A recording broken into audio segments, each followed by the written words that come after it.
there's no absolute good trade or bad trade. There's no absolute good idea or bad idea. It's what's priced into the market. And we have these factor bots that look at a number of different metrics across every sector and say, where is investor money flowing? Artificial intelligence, machine learning, et cetera, clearly where the market's moving towards. I don't think it'll be there next year. I think it will be there in the next 10 years. It's another tool in the toolkit that help you make your process more adaptable. I try to be as objective as I can about it and take the emotions out.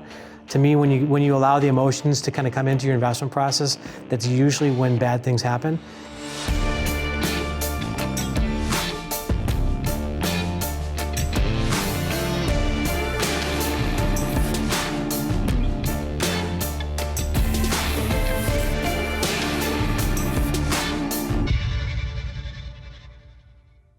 Mike Green here in Chicago, looking forward to chatting with my friend Rich Excell of Wolverine Asset Management. Rich is a discretionary portfolio manager focused on long, short, and combining quantitative and qualitative techniques to select stocks all over the world. Look forward to getting his insights in terms of the market on a look-forward basis. Last time you were with us, you talked a lot about the market was improperly pricing the opportunity set for some areas. And in particular, you honed in on the retail sector. I wanted to get your thoughts there because we've seen Amazon continue to push in and dominate at least from a growth standpoint. But we've also, you were correct, we've seen a bit of a recovery in the retail sector, particularly we spoke, I think, May of 2017. Yeah.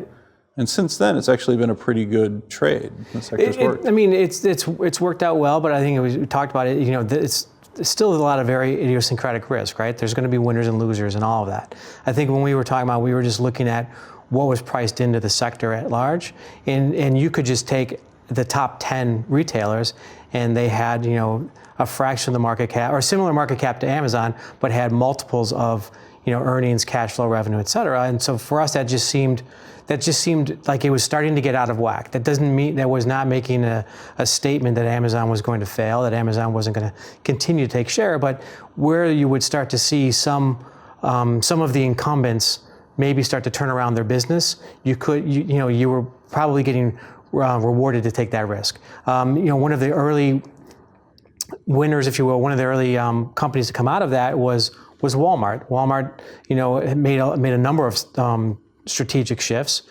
The number one one being buying Jet, which really kind of changed the culture.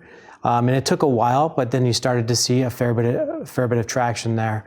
Now, the ones that we're seeing really kind of shift things the most are like the Targets and Kohl's of the world, which taking very different strategies and trying to compete in this new environment. But at the same time, are doing things that that investors are starting to reward a little bit. But it's a zero-sum game. And one of the things we did talk about at that time too was that America is over-retailed. It's still over-retailed, and so that's going to be a seismic shift, I think, still over the next several years. But that doesn't mean that some of the incumbents are all won't win or won't come along for the ride at least. So we were talking about this a little bit before because it's interesting when you think about a Kohl's or you think about a Target. So they're pursuing very different strategies, right? Kohl's has basically gone into partnership with Amazon, and a lot of people think that it is similar to a Whole Foods. Maybe it's the next vehicle that Amazon chooses to spend, basically change found. What we're showing you here on our YouTube channel is just the tip of the iceberg. No matter where you are in your financial journey, whether you're a beginner just looking to break into the market or a financial professional looking to up your game, Real Vision has something for everyone. Every day, our team of expert journalists provides in-depth analysis, written reports, access to live streams, and access to our community, The Exchange, where you can interact with people just like you from all over the world. For just $1, you can unlock all of this and more at realvision.com. Try our Essential tier. If you like what you see, it's only $20 a month thereafter. So click on the link in the description. Go to realvision.com and see what you think. We look forward to seeing you there. And a lot of people think that it is similar to a Whole Foods. Maybe it's the next vehicle that Amazon chooses to spend, basically change found in the sofa to buy another retail presence. And Target appears to be partnering largely with Google, effectively the Middle Eastern phenomenon of the enemy of my enemy is my friend. But we were talking about, this idea of execution, and Amazon has just been a monster there. And how do you think about something like that in retail, which I realize is not your specific focus, but is an area you had an interesting call in? Right. I mean, so we are generalists, but we like to go to wherever we think the action's hot, if you want to say it that way. And that's where we thought there were maybe the most opportunities. That's where, when we're going through starting with our factor approach and seeing what's working, what's not, and saying how sustainable is this, things were standing out that, these are interesting opportunities where there might be a tailwind. So take a look at them. So that's kind of what alerted us to there. And we're, we still look into those. And, as you kind of drill down, I mean, Target, not only are they kind of executing on their strategic shift, with the smaller format stores, something that's appealing more to the urban millennial shopper, et cetera. But I think one of the things that's differentiating them, which is also part of the Walmart story, is that they've really gone to brands and product that they're generating internally. I think that's what Amazon was trying to do with Whole Foods as well, with the 365 brand.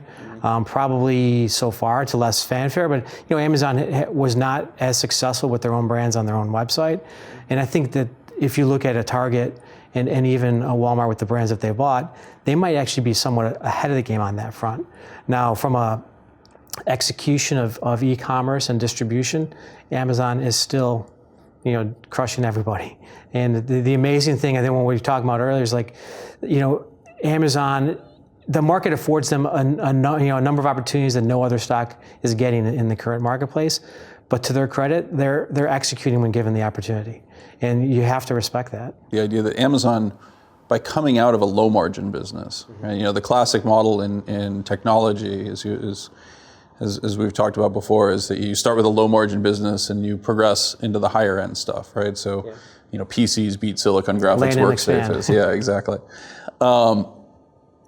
Amazon started with a really low margin business. And so when I look at Target's partner, somebody like Google, and I think, they've started with a really, really high margin business, right? They, best business in the world is ad-supported search, right? Because it's fully automated, almost no cost associated with the marginal ad that's served. It's an interesting difference, right? Because Amazon is ready to get down in the ditch. It's not clear. I'm interested in how, when you look at these companies, how you would think about handicapping relative success, just based on that different dynamic. Because Google doesn't have a great history of executing.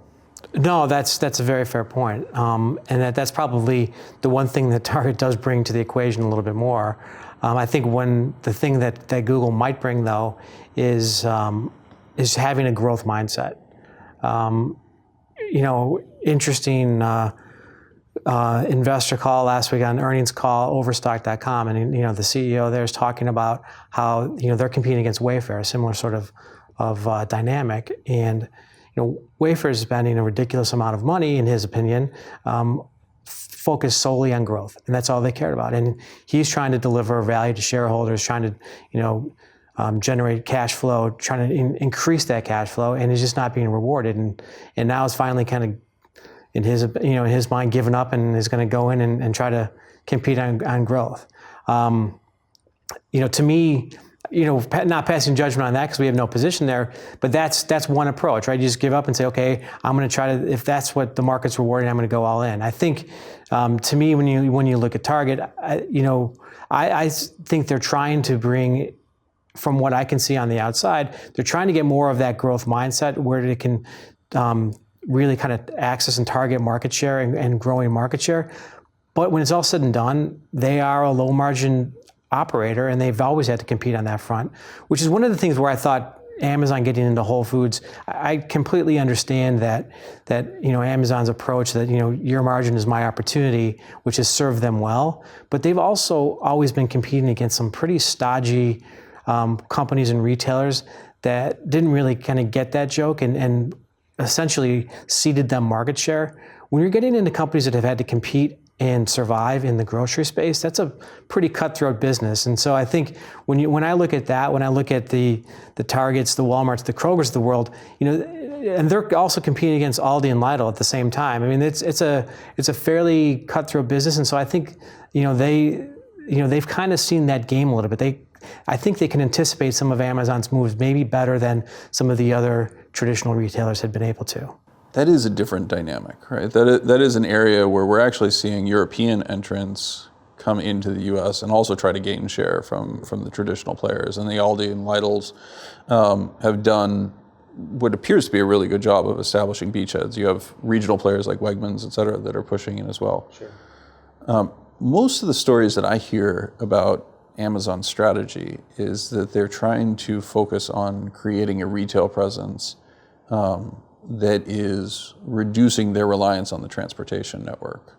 Is that something that is consistent with what you're seeing, or? Yeah, I think I would agree with you on that. I mean, I think that's ultimately, that's everyone's biggest problem, the last mile. And we're seeing a lot of different and, in some cases, some creative approaches. One of the things that made Whole Foods appealing to Amazon was the overlap between the Amazon Prime customer and the Whole Foods customer. So if you know that your Amazon Prime customer is going to be shopping at Whole Foods, they can pick up their packages while they're there. That isn't really asking them too much. That's just one approach. Walmart taking a somewhat different approach where they're having employees, deliver some packages on their way home. You're looking at, FedEx kiosks being put into Walgreens stores. There's a Walgreens, every neighborhood's got a Walgreens in it, right? Well, now you've got a FedEx kiosk in there where you can pick up your packages there. I think that's, I don't know if we've really kind of found out what the right model is going to be. I don't know if there is one model that's going to solve that last mile, but it does seem that is the kind of the crux for everybody, is how do we get to that point? You mentioned the European model, which is kind of interesting to me because I think there's this expectation, and again, perhaps we'll see that at some point 50% of groceries are going to be bought online and delivered to your house. And Europe has been well ahead of the U.S. in terms of online grocery shopping. And we've kind of, even with a number of players there, we've kind of seen it kind of stabilize in the low double digits, 10 to 12% of online grocery shopping. And it's just, so I sit there and I wonder, we're still nowhere near that. I mean, that would still be high, a large amount of growth to get to that number for the U.S. But you just kind of wonder to yourself, what is that? What is the number that we're going to get to? There certainly seems to be a fair bit of expectation that's being priced in my mind, but I think the jury is still out on how we're going to get there and what the ultimate level is going to be. What we want to really focus on, what we want to look at, is people who are changing at the margin to have that goal to get to that point, instead of focusing on the status quo and trying to defend and just have business as usual. Because there definitely is disruption going on. How that plays out, it's not as clear. It's interesting you mentioned this idea of kind of the constraint, right? How big is it going to ultimately get? What share of transactions will move in this manner? For students of history, there was a similar dynamic in the 1950s and 1960s when vending machines were introduced. And if you go back and you look at the history back then, the idea was that vending machines would be distributing everything, right? And there were cafeterias where you could go in and get your vending machine sandwiches, et cetera, as compared to being serviced. And ultimately, while vending machines are an important part of the retail landscape, they far from dominate the world, right? There are a few products like sodas and others that are, dispensed in there. But now Fastenal has vending machines for their products. That is an interesting point, because it does actually bring up this idea that, similar to media, which has now multiple screens as compared to control of a single big screen in your living room, the answer is still unformed, right? That it might be Fastenal vending machines for product support. It could very well be something similar, or the smaller format stores with more work, right? We all clear our own plates at McDonald's, which people wouldn't have imagined was possible in exchange for the convenience. So it does feel like it's a little bit less settled in terms of the endpoint than is maybe priced into some expectations. Well, and not only that, but I think there always seems to creep in at different points in the market cycles, as you know better than I, that there's this group think that there's going to be one answer. There's going to be one way, one solution to this problem. But the reality is you're going to bring up with the vending machines, and we've seen it in other cases, even when we kind of go back to the late 90s and e-commerce was going to take over the world. E-commerce has been a powerful revolution, but it's still not the only way that people shop. And in many cases, it's still not the primary way people shop. There's not one size fits all in my mind. There's a lot of different solutions because, people like choice. What works for them at a certain time and what works for them in different points in their life it's a very different model. I had just a debate about this when someone was talking to me at work about everything on Amazon, and it's like, why do you still want to even go to the mall or go to the store? And to me, the hour I get to kind of go to the store is kind of that's relaxing, peace of mind. Whereas it's almost like therapy. Sometimes I completely recognize it's not the most efficient way to conduct commerce. But at the same time, there's other ancillary benefits to it that, and that's just me. I mean, I'm not saying I'm forward thinking or a Luddite, but I think I'm probably somewhere in between. But I just think that there may be others that kind of see the social interaction or just the kind of the break from the day aspect of being able to do that. You mentioned Overstock. Yeah. And so Overstock has a business associated with online retail, and then they're also very active in Bitcoin. Have you spent any time on Bitcoin and thinking about it? You know what? We have. We're not invested in it. And really, given that we're a global equity long short fund, we're not going to get invested into the coins or the cryptocurrencies themselves. But at the same time, to me, it is remarkably similar in my mind to what we saw in the late 90s. Then it was the internet protocol. It was, what is the internet protocol going to do to disrupt all aspects of all businesses? And I think in a lot of ways we could see that with blockchain technology. Now, to me, if there is a bubble, I'm not saying there's some things that start to look like that, but that would be more in the coins than in the technologies. And so what I've done then is say, okay, well, where could there be disruption, and where are there companies that are starting to really focus on this, and let me just start following them. Not that I'll necessarily invest in them, but I just want to try to, in the course of trying to learn. Overstock CEO is a pretty vocal supporter of cryptocurrencies, and they, if you look at where they've kind of made a lot of venture investments, it's across the entire spectrum of ways that blockchain could disrupt. Another example is IBM, who's probably delivered certainly more than they're given credit for, but delivered more than any company in terms of blockchain installations with other companies, whether it be pension funds or trust banks or elements of the supply chain and shipping, et cetera. So, again, listening and when you meet with companies like that, asking them what they're doing, what their experiences are, and trying to get a sense from them where they're at the forefront, perhaps of what the timeline might look like to disrupt other businesses, because then there's the people perhaps on the other side of the spectrum, like the Western Unions, where you could say, well, if this all kind of plays out the way some are expecting to, that's a business that won't even exist. But then again, then they've partnered with Ripple to try to defend their business, and so I think it's going to be a very interesting space. I'm far from where I can feel comfortable enough in it to invest in it, but I definitely think it's one of those areas that's worth probing, because to me, some of the best stocks we know now, if you would have, getting into them after, whether you got into them in the late 90s or whether you got into them in 02 or 03, that doesn't, they were still disruptive technologies, disruptive companies that are the best investments today. So I think that's going to be the case over the next 10 years as well. So your interest up to this point is primarily on the blockchain dynamic as compared to the coins themselves, which correct, yeah. That's consistent with kind of the way that I think about it, which is that the coins are basically securities, and that certainly seems to be the way that the SEC is treating them at this point. Increasingly so, yeah.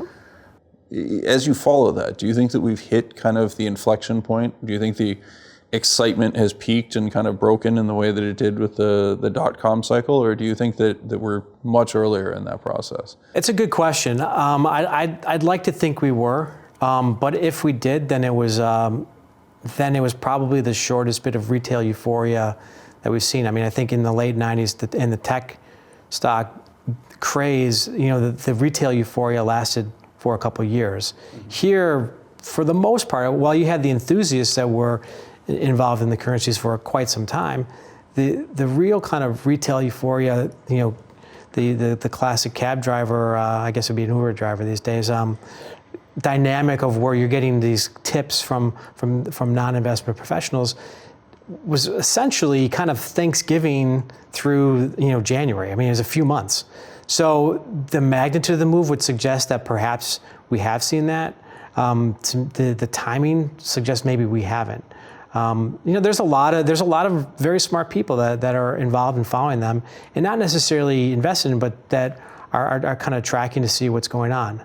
And maybe not surprisingly, at or near the top of some of the coins was futures coming into the marketplace from the SIBO and then CME, where gave investment professionals a chance to finally kind of take the short side. And that was one of the things that made it look to me like more of a bubble, was that here's a market that just you're unable to short.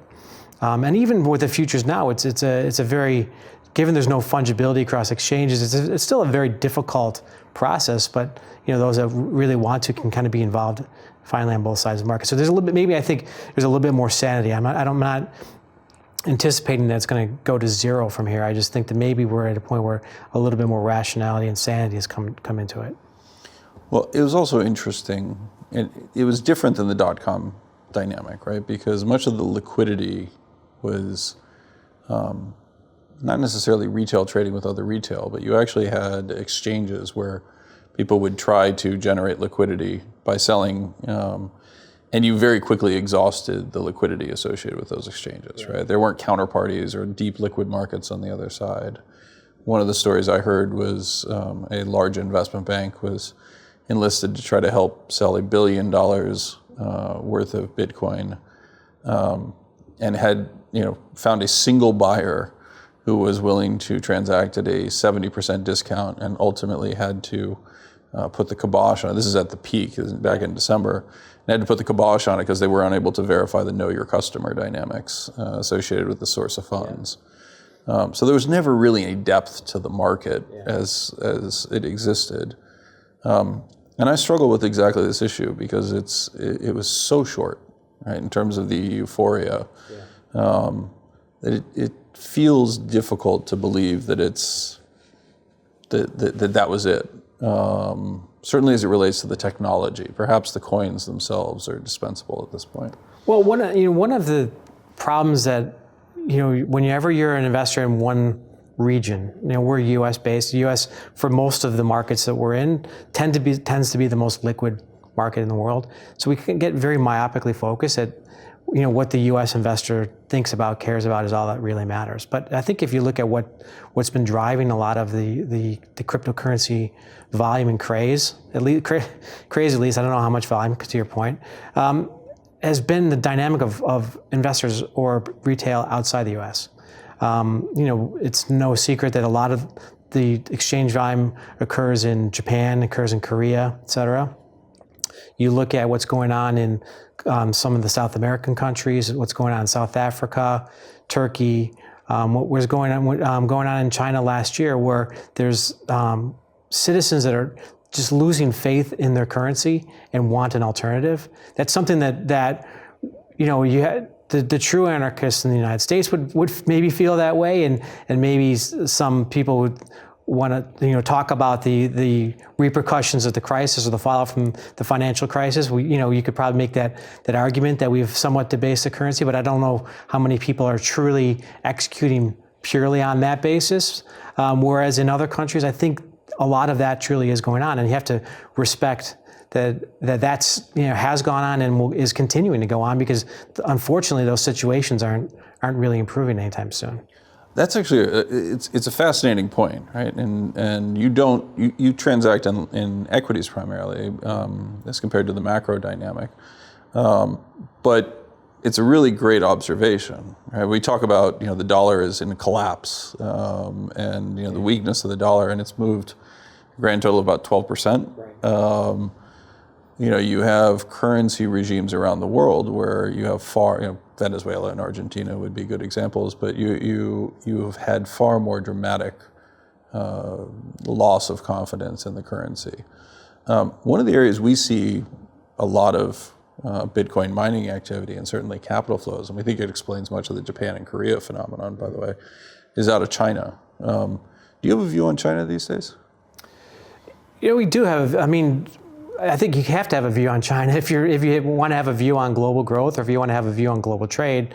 You have to have a view on China.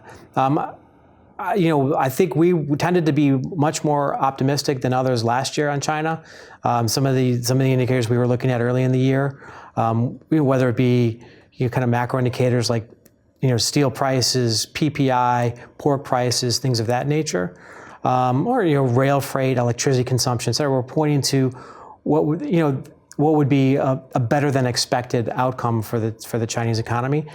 I think no one really takes the official numbers. It's not even with a grain of salt. I think they're generally just largely ignored for the most part. And so I think when you look at those indicators, it pointed to something that would be a better outcome last year. Right now, it looks to us like in the near term, probably stabilizing, but expecting the latter half of the year to again be fairly robust.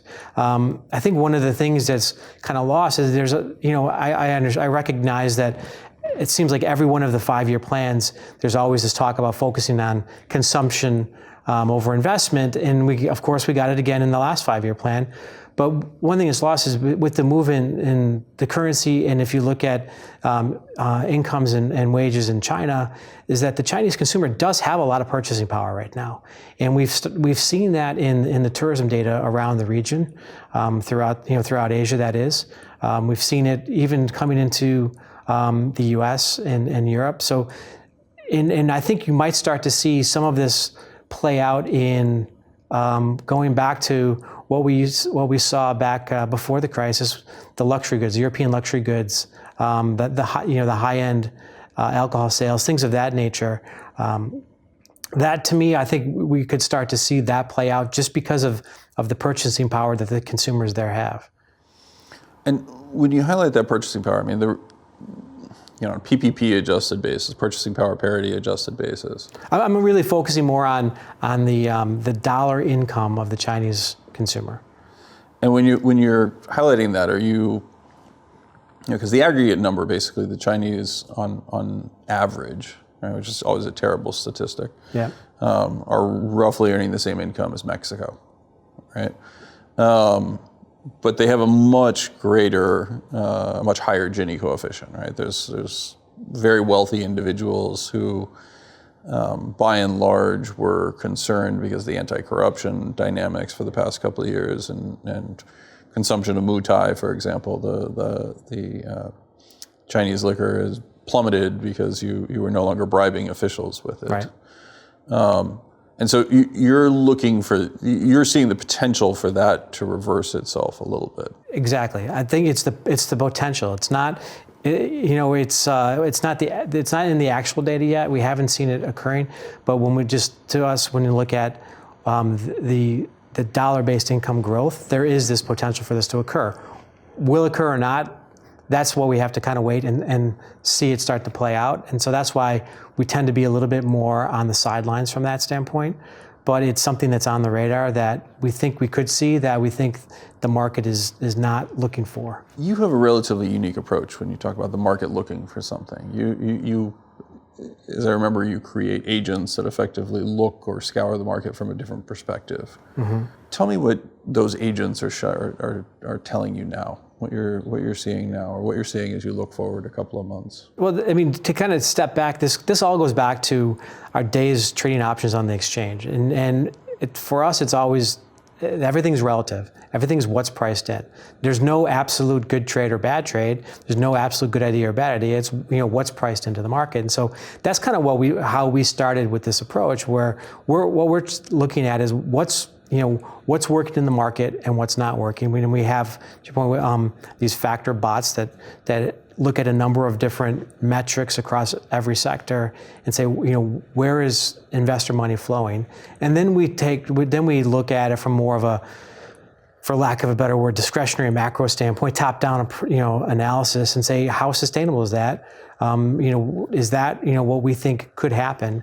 and where we think, where we see money flowing that we think may not be sustainable, or we may have the other side, that's something that goes on the watch list for us to say, okay, this is what we'll need to see that shift. And that's, where we want to be. So it kind of starts, kind of goes back to the kind of core approach for us is, it's a fundamental, it's a supply demand, and then it's a catalyst. So the fundamental is what do we think is going to happen. The supply demand is what is actually occurring in the market, and then the catalyst is what's going to make that change to come around to our opinion. So when we look at in the models that we've built and what we see kind of going on in the market, we tend to be more upbeat on growth, more upbeat on inflation. For us, it feels like we're kind of in that expansion, maybe more on late cycle, but in its expansion part of the economic cycle in the U.S. A little bit, expansion, but earlier phase in Asia, not just China, but in Asia. And this is generally a pretty positive backdrop. Conversely, if you look at what the market's pricing in, primarily in the U.S., would be more what looks like stagflationary, if not recessionary outcomes. And so, from a 30,000 foot asset allocator, the positions you want to have when you're in late cycle expansion versus the positions you want to have when you're in stagflation or recession are almost polar opposite. It's cyclicals here, it's defensives here, it's equities here, it's cash here. And from an option standpoint, it's short vol here, it's long dispersion here. So there's a that inflection point and how that plays out is going to be, in my mind, what's going to kind of define this year. It's going to define this year for not just for us, but for everyone. But that's where there's a difference of opinion. But to me, then, that says, if we look at the allocation differences between being late cycle versus being stagflation, they're completely polar opposite. And so for us, that means that's where potentially the huge opportunity is.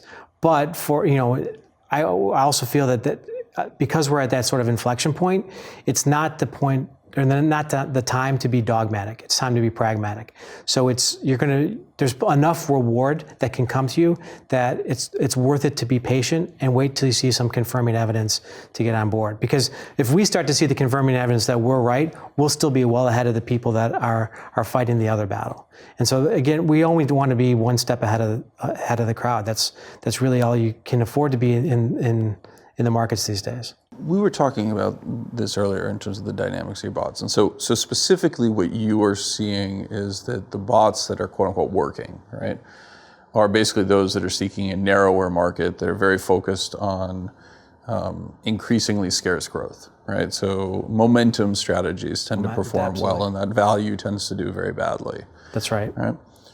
And one of the things we brought up was this idea of, could it be the influence of passive flows? How are you thinking about calibrating that? Yeah, absolutely. I think it could be the influence of passive flows. I think we even mentioned this before, is that for us, we've been at this a long time, and we're never been the 800-pound gorilla. So we always have to think about how do we stay one step ahead of the marginal buyer, the largest marginal buyer in the marketplace. Perhaps that was global macro funds in the late 80s, early 90s. Late 90s, maybe it was the big mutual fund complexes. Then it was the large equity long short players in the early 2000s, and now it's the passive players, it's the passive ETFs. So how do we calibrate? Is we try to get inside the head. We one of our team members has run quant strategies before. We try to think what matters to those ETFs, indexes, et cetera. How are they thinking about the world? How are they viewing the world? And let's build our bots to track how they're viewing the world, or how investors in those vehicles are thinking about the world. And so we can essentially track what's working for them. And because if you see, we understand how investors tend to chase returns. We've seen that before. And so if something's working, you're going to probably see more money flowing into that until at some point when it breaks. And so I think if you talk about it, you have to understand that, like as you pointed out, passive is having a bigger influence on momentum. When it was an equity long short world, Not that it isn't now, but when it was really the largest marginal buyers, the biggest, most active players on the exchange on any given day were the equity long short funds, it was more of a mean reversion world. And so there was a faster transaction time. And so when we think about our bots, how do we calibrate, to get back to your point, is we're looking at how are these things moving? How are they moving in relation to their own trend? But then what's the kind of the standard deviation band around that trend? When it was a mean reverting world, you're probably looking to say that there's an action point when you get to be about one standard deviation or so away from that.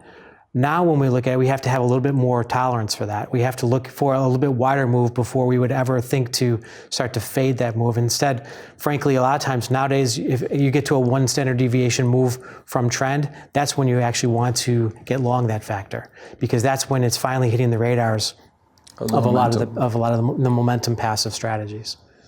That's actually a fascinating insight to me, because I do something similar when I think about the modeling of passive. I build agents that effectively trade against each other. So you have expected return agents, you have passive agents. And the way that you're describing this brings up terminology. Ben Hunt at Salient Advisors, I'm stealing this from him, but he talks about it in the dynamics of, as you become sophisticated, you realize that you don't play the game, you play the players. Yeah. Right? Yeah. And passive is actually interesting because it's remarkably hard to beat when the money is flowing in. But there's lots of opportunities to make money. You may not make it in exactly the same way, but these are incredibly simple algorithms. Absolutely. And to your point, it does afford a lot of opportunities. It affords opportunities potentially to go with those flows when it makes sense.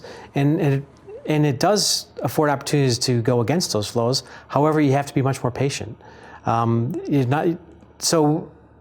look at the money that's flowing into a particular ETF, and you know that it's kind of carrying certain stocks beyond what you think is right, the reasonable valuation. But you also know that until you get to a conference season, or management's on the road, or earnings, it's something along those lines, that the rest of the market's not going to care. And so you need to find, when is that marginal buyer or seller, in that case marginal seller, going to care? It's going to be when news hits the tape. And so what I think we've seen more so in the last couple of years especially is those big up or down moves on an earnings day or on a news day have a little bit more continuation in the next few days, as the more active managers are kind of still getting, finally, okay, this is my chance to sell a name. I'm gonna really kind of get involved in that. Whereas again, going back to that equity long short world, those big down days were the days when you really wanted to buy, because you knew from a mean reversion standpoint it's probably going to trade back up. And so you have to anticipate how the marginal buyer or seller may change around an event. And then you have to also respect the fact that once we kind of get past or through the earnings period, it's going to go back to the same passive momentum world that we're in before, and you just can't fight it. You just have to respect it. And then you really what you're trying to do is track the capital flows. Is money going to flow into the equity market writ large? And if it's going to flow into the equity market, is it going to be the US or Europe or Japan? And if it's into the US, what strategies what strategies and ideas have been working, and where's it going to go? Again, just trying to stay one step ahead of those capital flows. What are you seeing in terms of the capital flows? Like, if you were to forecast forward and think about where you think they're going, clearly passive continues to play a major role. But do we see more money flowing into the equity markets? Because to equity and credit, I'm interested in your thoughts on both. But if we look at kind of the unique feature of what's transpired over the last couple of years, it's actually been that there has been net withdrawals from the equity market, right? So retail has continued to sell down equities. Now, I have my theories around the demographic dynamics of that.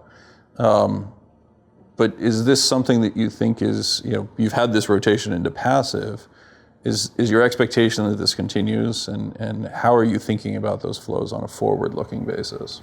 So you're right. I mean, the probably looking at similar sort of data. The flows that have gone into equities, really for the better part of the last, I think, 10 years, it hasn't been retail, right? It's been buybacks, and it's been sovereign wealth funds for the most part, especially in the last year or so. So, do we think that's sustainable? Well, I do think it is, because I think it all comes down to relative appeal. I still don't think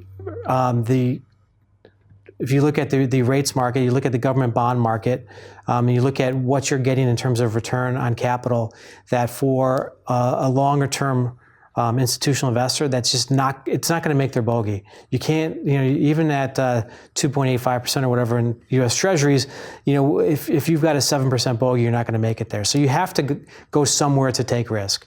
And for us, it's, so where is that going to be? Is it, where's that risk going to come from? Is it going to come from private equity, public equity, or credit? And you're absolutely right that it hasn't been into public equity. Largely, it's been into private equity and increasingly credit. I think from and that's what you've seen a lot in the pension funds in particular, kind of moving in that direction. My sense is that you might see a little bit more coming back into the public equity space. I think what you're kind of referring to is that you've kind of got this demographic cycle that's going on, right? You've got the retiring baby boomers that it's forced withdrawals from the IRAs and 401ks. If you look at that age wave though, of the kind of the 16 to 34-year-old cohort and their percent of the working population, it's really started to flatten out a little bit here, and the expectation might be that it starts to turn back up. And that kind of cohort really started to enter the workforce at the worst possible time, 2008, 9, 10, et cetera. And so there weren't a lot of savings, there weren't a lot of potential to fill in the IRA and 401k, but we're starting to see, in my mind, that start to play out. We're seeing that not only as they'll start saving more, but you're seeing that in the household formation data as well, where lo and behold, the millennial household formation is starting to look a lot like previous generations, but just with a delay. And that delay probably had a lot more to do with the economic downturn than it had to do with any huge difference in choices. So the two things people point to on that are the economic downturn and the accumulation of student debt, right? Yeah. And so those were very negative. But even within the household formation data, actually, there's an interesting wrinkle, which is you're seeing the millennials increasingly, the comment that people have made is millennials are moving out of the basement and into their own homes. Mm-hmm. The data actually suggests that what you're seeing, interestingly, is the millennials take over their parents' home. Effectively, their parents are retiring and in a non-market transaction, effectively handing them control of the household. And so they increasingly declare themselves as the head of household as they move into the master bedroom versus their kids. Their parents move into the guest suite, which has been newly renovated at Home Depot. Because you're just not seeing the housing start data or the existing home transactions that would support the idea that you're seeing a wholesale shift similar to what we've seen in prior generations. And the geographic mobility is also a big component of this as well, right? So they're not moving as much, right? And so like if I look at Italy, which is always my reference point, Italy has extraordinarily high home ownership rates because you have one kid and they stay with the parents their entire lives and then take over the ownership of the house, right? It feels, the data would suggest that something like that seems to be happening. But I agree with you that it's not going to be quite as simple as we just overnight morph into Italy. I would love for my kids to take over my house. I know. Well, it's the only way we get out, right? Exactly. It's, it's an interesting point you bring up. Because here we are sitting in the great state of Illinois, which is my home state, but it's difficult to watch because we're seeing net migration out of this state. So I think for a parent in this state, if they could get their kid to take over their mortgage or just take over their house and move to a state with lower taxes, they're probably looking to take that exit strategy. I don't get the sense that is necessarily the case, but where you're seeing a little bit more household growth seems to be in much more robust areas, Boulder, Colorado, Austin, Texas, things of that nature, which is more of an exodus of the successful worker moving from Silicon Valley to places where they can do the similar job, maintain a similar lifestyle, but have a little bit more affordability. Yeah, no, I am an innate contrarian, and so I move out to Silicon Valley or San Francisco when finally it's starting to see negative population pressures and everybody smart is moving in the opposite direction.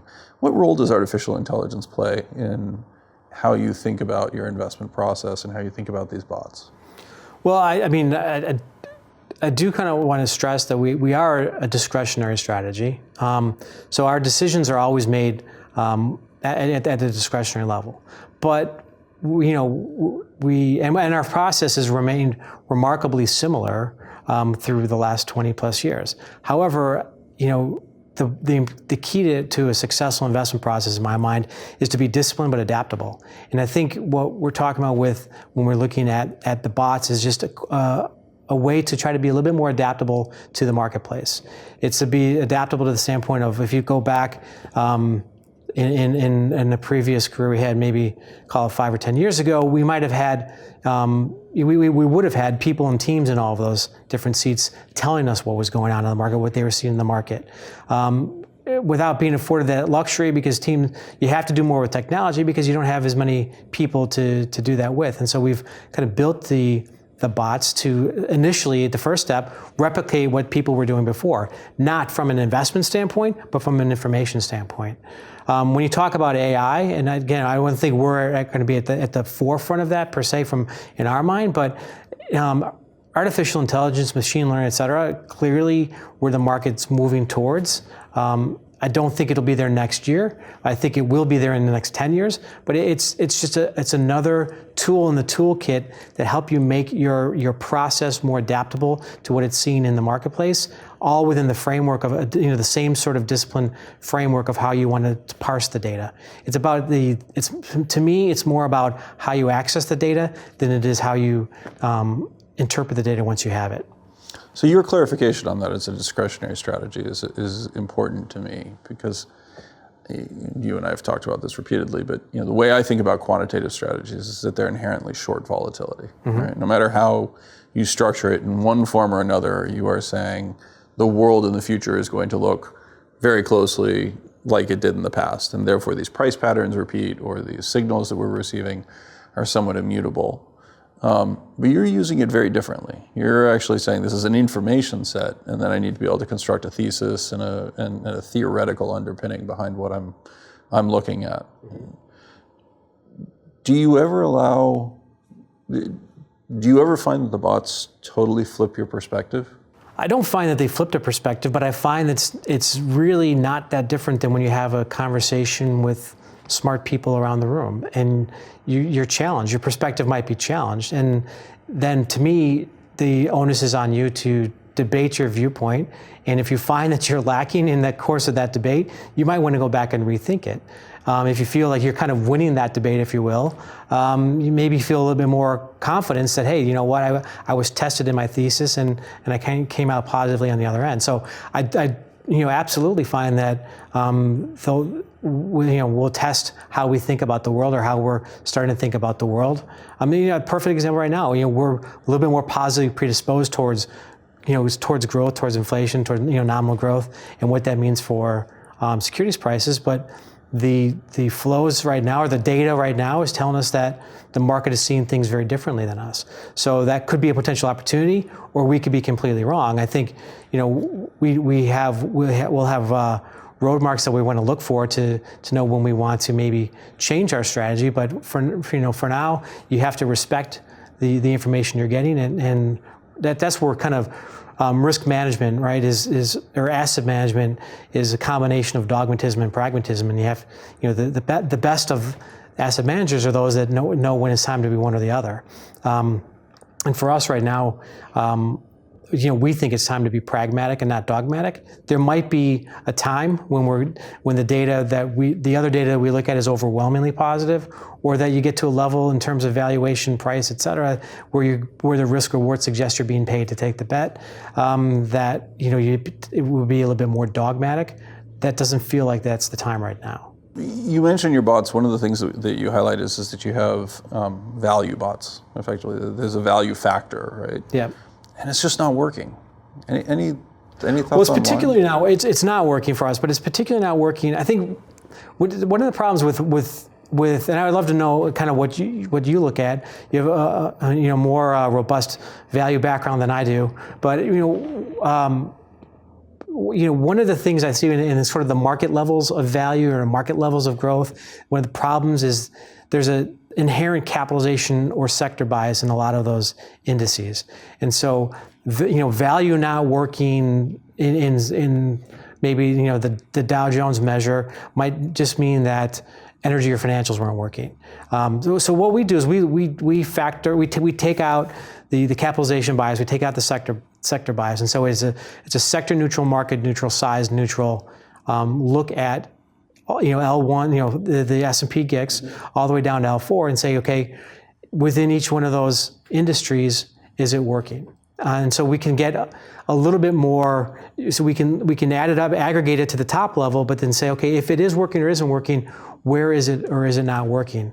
And what's the hit rate across the different industries? And so it's a little bit more, I think, for us, robust factor in the sense that it's telling you truly what you're looking for.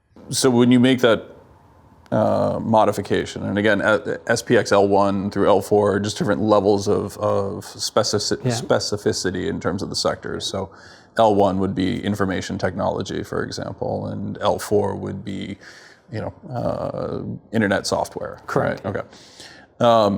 Do you see the factors working better within those subsets? Is this a sector or industry-driven phenomenon, as you highlighted as possible, or? They're working slightly better, but it's still not in aggregate. It's still not working. It's working in some places, but the reason I bring it up is we all get all the information and email from the street, et cetera, and not to pick at them, but when a lot of times you'll get growth is crushing value, et cetera, et cetera. But when you kind of look down to how those measures tend to be constructed, it tends to be that just is another way of saying tech is working and energy is not working.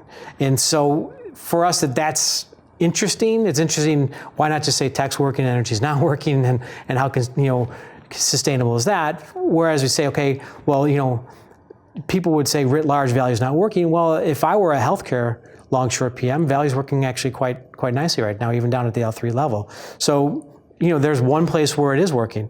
Across the 11 L1 S&P GICS, it's not working in aggregate. But there are one or two places where it is working. Is that early signs that it might creep in, or is that just kind of it's not a strong enough factor for us to want to be interested in it, but it is probably a little bit more informative that if you were concerned with if you were to go in the healthcare sector right now, it might be you might not want to ignore that factor at least.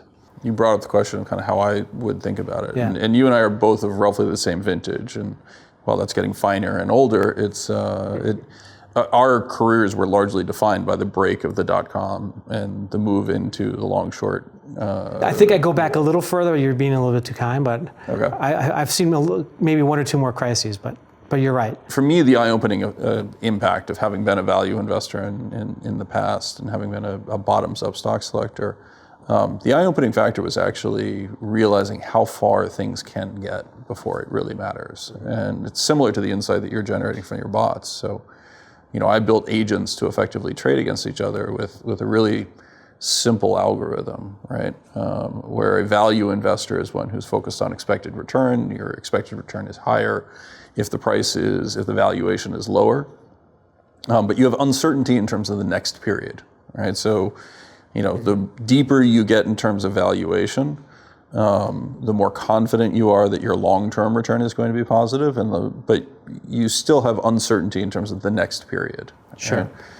And the mantra that valuation is a horrible market timing tool is so true. So effectively, that's what I was trying to build in.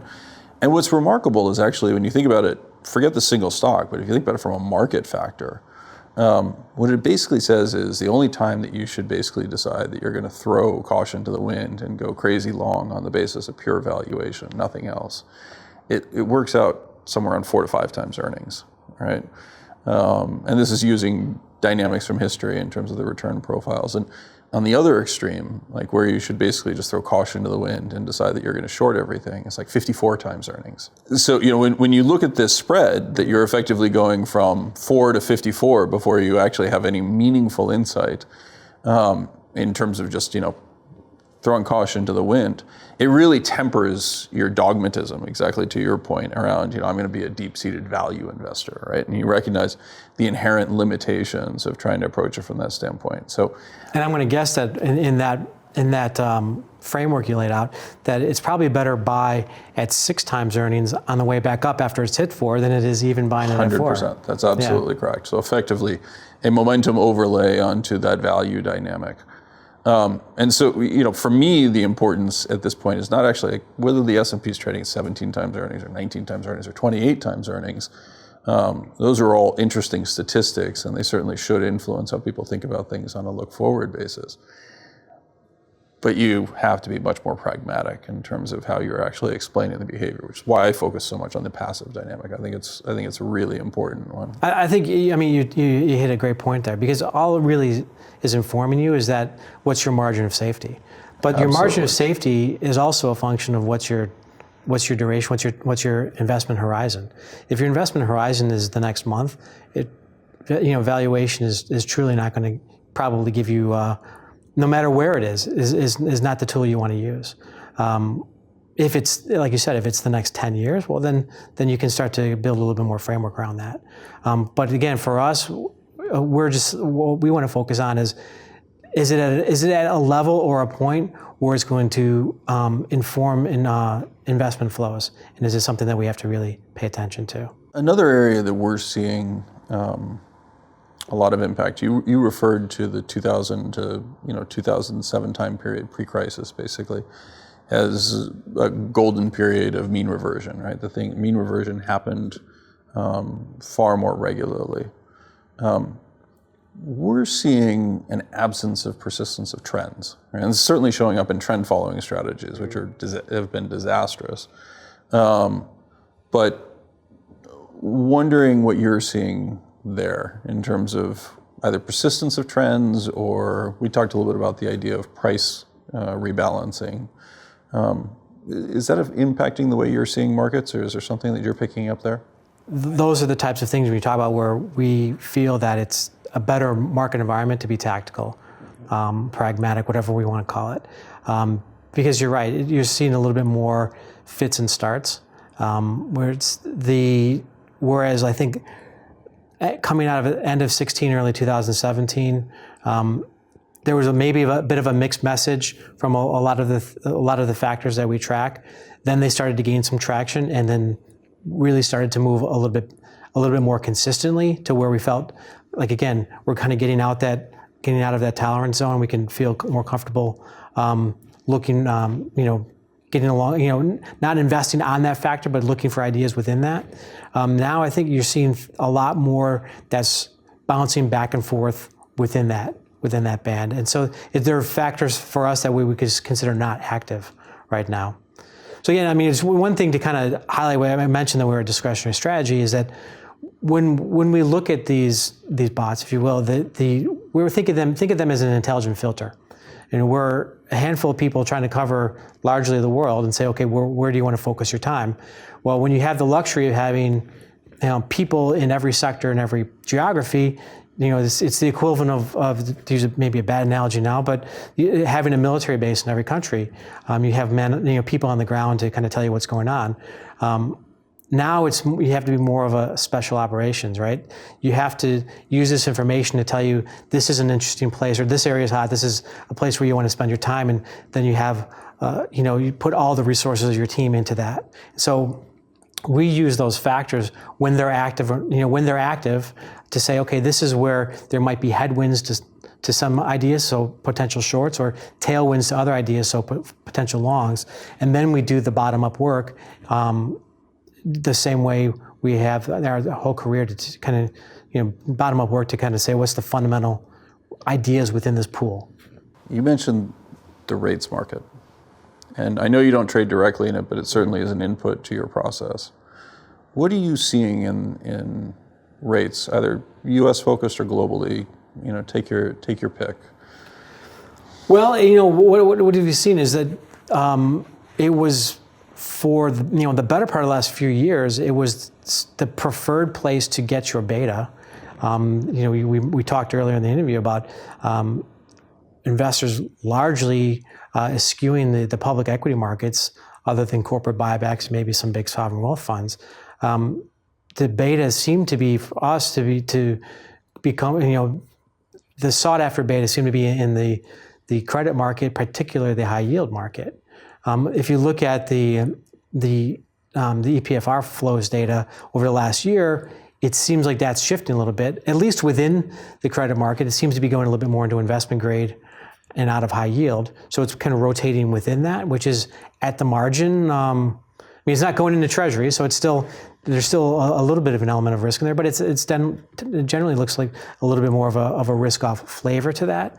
But at the same time, look at some credit spreads. They're at or near the tightest levels we saw back in 05, 06, 07, or back in the late 90s, et cetera. So I guess the level of rates doesn't seem to reflect what appears to be at the margin, maybe slightly more risk-off flavor to it. Not that they weren't well rumored, but in the last, or well talked about, but in the last week, the Toys R Us or the iHeart bankruptcies. Again, you're always wondering, is that the canary in the coal mine, to use a kind of a trite phrase, but is that something where that's one of the things that has really been carrying this cycle further on than most people thought it would go. And frankly, one of the things that in our economic models points to continue strength ahead is as the level of credit spreads and the flow of credit and the supply of money. So are we starting to see we're at the margin that's going to be pulling back a little bit, which would really kind of inform a lot of the other decisions we want to make down the road? The credit markets are interesting to me, is in concert with the rates, right? You've effectively seen interest rates begin to rise, particularly at the front end rates. So 2-year, 5-year U.S. rates in particular are meaningfully higher than they were back in 2012 or even early 2016. But credit spreads have compressed, as you're talking about. And so it's really only been the last rate hike that we've actually seen translate to an increase in realized corporate credit costs. Right? And we're starting to see, I don't think it's a coincidence that we're starting to see the bankruptcies, particularly in the retail space, begin to emerge. And the Toys R Us bonds were fascinating for somebody who plays in the credit markets. To see the company borrowing and incapable of factoring receivables and seeing vendors requiring larger cash payments at the same time that the bonds were trading at 102, so above par. Yeah. To me, was a fascinating insight in terms of the dynamics of the passive models, right? So they were in the index, there's no credit analysis that's going on, right. And then they announced they're going bankrupt, and the bonds traded 22 cents, and now they're headed to liquidation. So there was. So let me ask you about that. That impact on the markets. From what I can gather, the ETF impact, maybe the HYG or the JNK ETF impact on the credit markets, particularly high yield, is even more pronounced than it is in the equity markets in terms of the percent of the market that those ETFs hold. Is that kind of how you see it as well? So they're a greater portion of the liquidity, okay, but they're not a greater portion of the underlying market. And so if you look at daily transactions in high yield, for example, typically around 70% of the liquidity is encompassed within the various ETFs. But in terms of the actual AUM, it's quite a bit smaller in the credit markets than it is in the equity markets. But the index phenomenon, that dynamic is really quite important. And it is indicative of some of the challenges that you face, I would argue, in the equity spaces as well. But that remains to be seen. But it's interesting you brought up the rate side of the equation as well, which that's another thing that it seems very interesting for all the right reasons. If one wanted to say what market has been arguably more overvalued and manipulated than even the equity markets has been the government bond markets, but at the same time, you look, and they are maybe finally starting to roll over a little bit, but the just simply the commitment of traders data point to that's certainly in the belly of the curve. Some very extreme, short positioning. Just like, again, at the margin, is there a marginal buyer or marginal seller at this point? So that's something where we don't factor that in directly, but it's certainly something that we keep our eye on. Yeah, I would agree with that. I mean, you mentioned that you're seeing your bots identify recessionary type conditions, and it is debatable how much of that is information content and how much of that is an unobserved variable in the form of passive flows. The rates market, to me, is fascinating because if we look at the forward curves, right? So you can think about a 2's10 yield curve, which an inversion of has historically preceded recessions. Certainly in the United States, less so in areas like Japan. As of today, the forward 2's 10s, right? You can express this also in future space. If we look at the forward 2's 10s curve, as of today, it's trading 2 to 3 basis points, right? So within a whisker of inversion. That's a non-arbitrage condition. It's not a forecast. The market's not trying to do it. But what it is highlighting is that there's this innate tension between the Fed's desire to hike rates on a fairly consistent basis over the next 24 months and the conditions that exist in the market. I think that's one of the more interesting areas that exist right now, because it's not really consistent with the idea that things are going to accelerate or that the world looks like a better place 6 to 12 months from now. Yeah. One of the things we kind of talked about, when we're thinking around the different ideas as you're playing the different scenarios going forward is, could you conceivably see, well, first of all, I would say that most people, at least anecdotally, when you speak to them, the market participants, that is, expect the next recession to be another crash, another crisis, right? Because for most people's investment career, like you said, that's kind of what we've seen, right?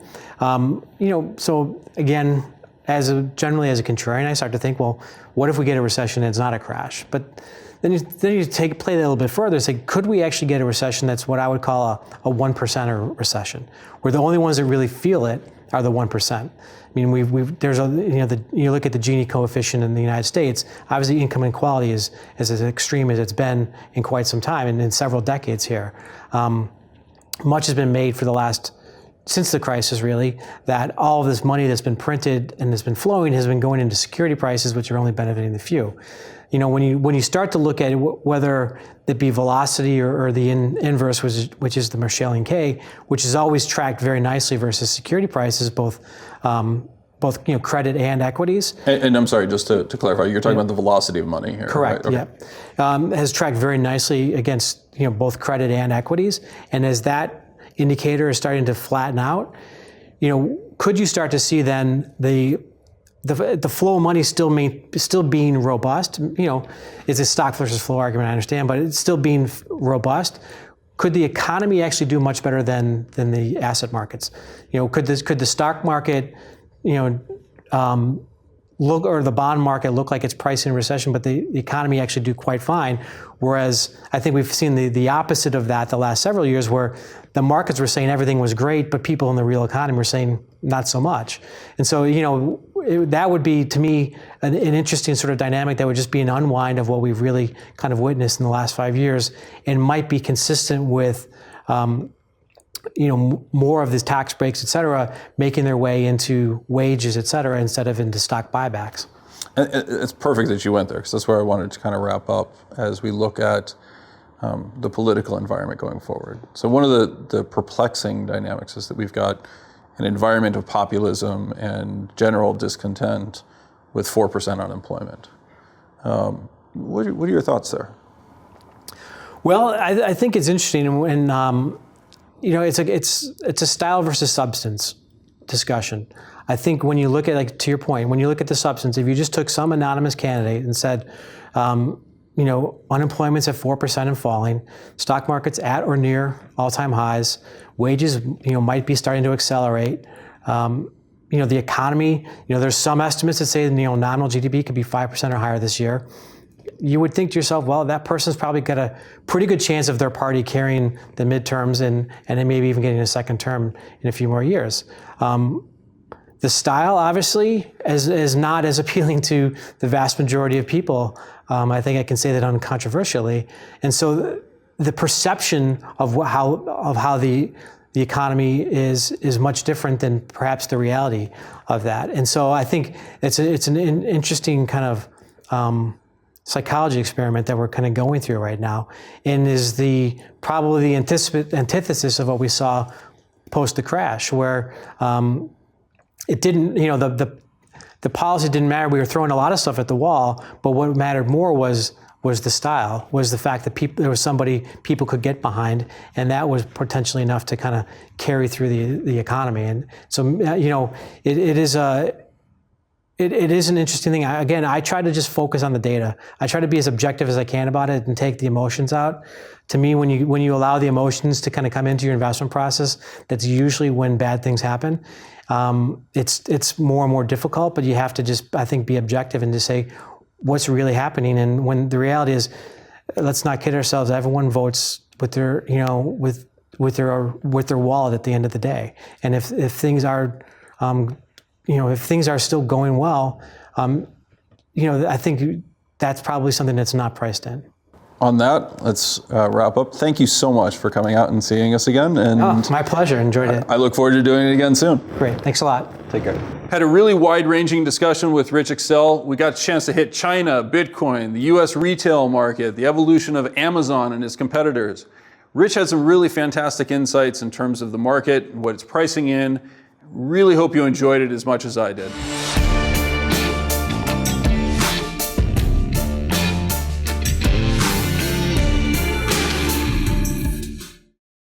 Thank you for watching this interview. This is just a taste of what we do at Real Vision.